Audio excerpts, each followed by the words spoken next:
All right, welcome back to 10 with Jen. All right, so a little bit casual today. Today is Fitness Friday and then pool day. So I'm going to show you some things and make it a fun day today. So I'm Jen O'Sullivan, a board-certified naturopathic practitioner, best-selling author of a lot of books on different things like health, biblical studies, prayer, and more. I'm also someone who has spent the last 20 years, 2 decades, helping people rethink what they believe about their health. So my mission is to help you age with strength and purpose and hope by getting back to the way that God designed the body, mind, and spirit to function together. Okay, so grab your glass of water, take a sip, settle in, and let's spend the next 10 minutes together. If you've been with me all week, thank you for joining me. On Monday, I challenged you to consider the way that you think by asking, who am I trying to impress? And what does God have for me today? Tuesday, we talked about why most diets fail. Wednesday, we uncovered some of the hidden thieves of our energy. And yesterday, we reminded ourselves that our bodies were designed by God to heal, right? Okay, so today is Fitness Friday, and I want to leave you with one simple principle that can completely change the way that you think about exercise. So it's called the compound effect. And I know you've maybe heard that before, but just like compound interest grows a small investment into something significant over time, small decisions repeated consistently create extraordinary results. So most people are looking for something like the perfect workout or the perfect diet, or maybe it's the perfect easy supplement to take or just to be motivated, right? But remember that lasting health isn't built by perfection. We want to build it by consistency. And so if there's one thing that I wish every person over 40 understood is this: as you age, building muscle becomes one of the most important things you can do for your long-term health. Okay, I'm going to repeat that. As you age, anyone over 40, as you age, building muscle becomes one of the most important things you can do for long-term health. Now, that's not toning muscle. This is building muscle. And notice that I didn't say getting skinny, like losing weight isn't the goal. I said building muscle. And one of the biggest misconceptions that people have is that weight loss should be the goal. And I don't think it is. I think strength should be the goal. And here's why. Muscle is living, metabolically active tissue. It actually requires energy just to exist. So, think about this. On average, 1 pound of muscle in your body will burn about 6 to 10 calories every day. And that's even when you're doing nothing. But 1 pound of fat burns only about 2 to 3 calories per day. So I know that doesn't sound like a huge difference until you remember the compound effect. Okay, so think that through. If you gradually build 5 or 10 pounds of muscle over the coming years, your body actually begins using more energy around the clock, right? Even when you're sleeping. And add to that the fact that when you think about stronger people, they tend to move more. They recover better. They maintain their independence longer. That's what we want, right? And they remain physically active well into their later years. And those really small improvements begin compounding year after year. And that's why I tell people, stop chasing skinny and chase strong, right? We don't want to be skinnier. We want to be stronger. And, people are often fascinated when they see someone in their 60s with the metabolic age of a 45-year-old.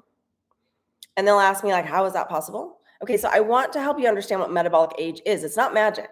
Okay, it's not like some magic number. It literally is an estimate based on your body composition, your resting metabolism, compared with thousands of other people the same age and sex.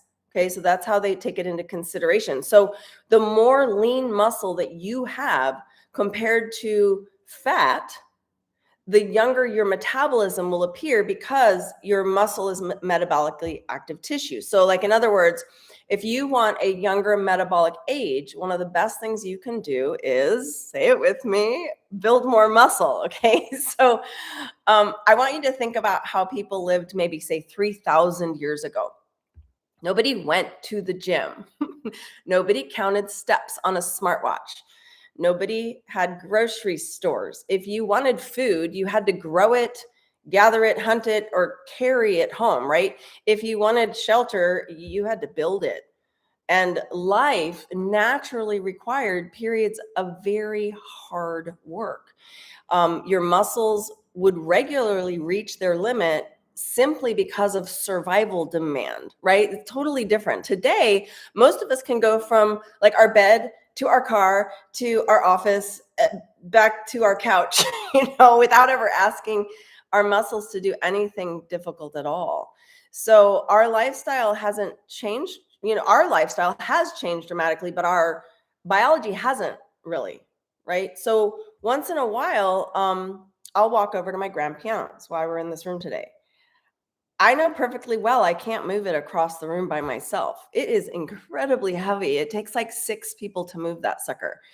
But I'll stand on the end and squat down and brace my entire body and try to lift the back end.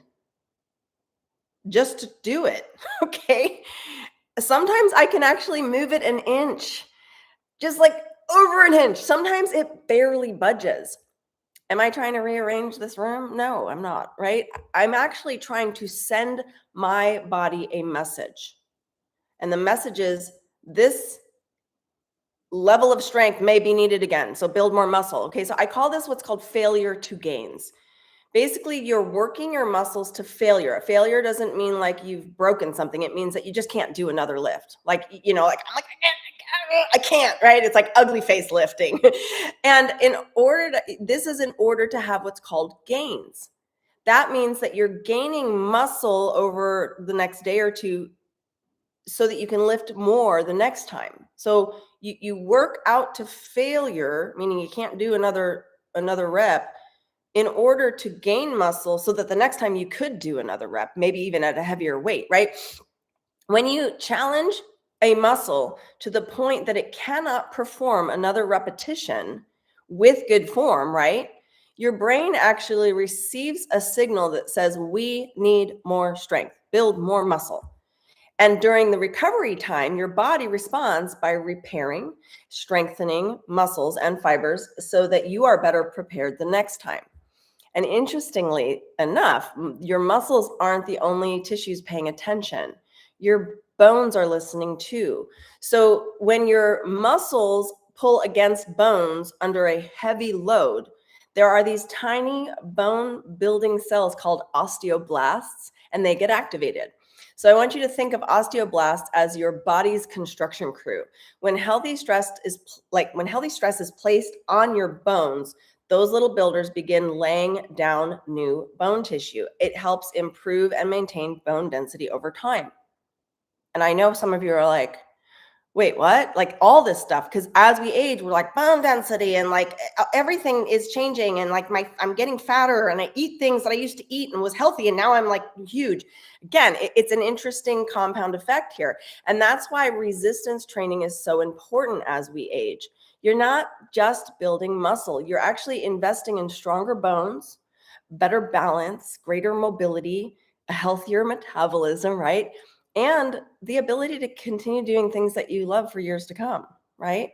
The goal isn't to become a bodybuilder. I mean, some of you, maybe you'd be like, yay, I'm in a funny little group called bodybuilders over the age of 50, right? And these people they're like in competitions, but it's fun to watch, right?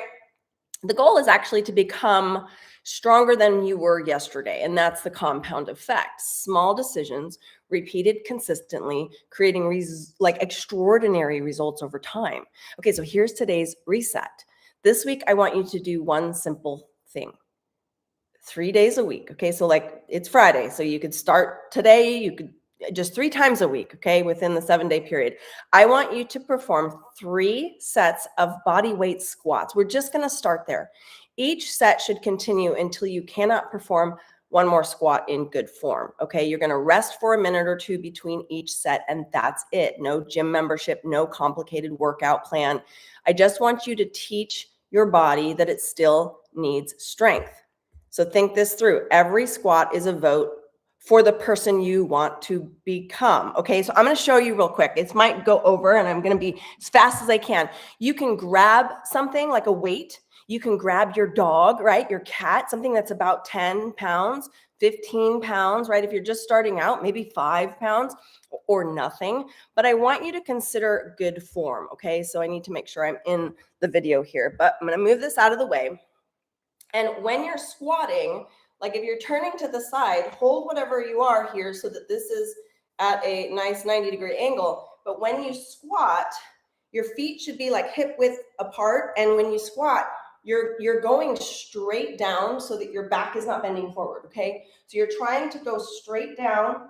You'll bend forward a little bit because that's normal. That's normal physiology, right? It's impossible to keep a fully straight back.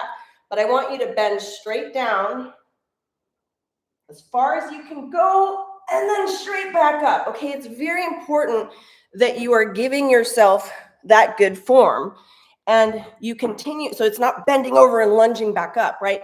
You're giving yourself that good form so that your body is doing it correctly and you're not straining yourself, okay?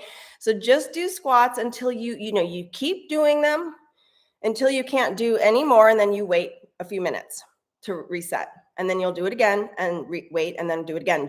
That's it. It might take you 10 minutes, maybe less. But here's the deal.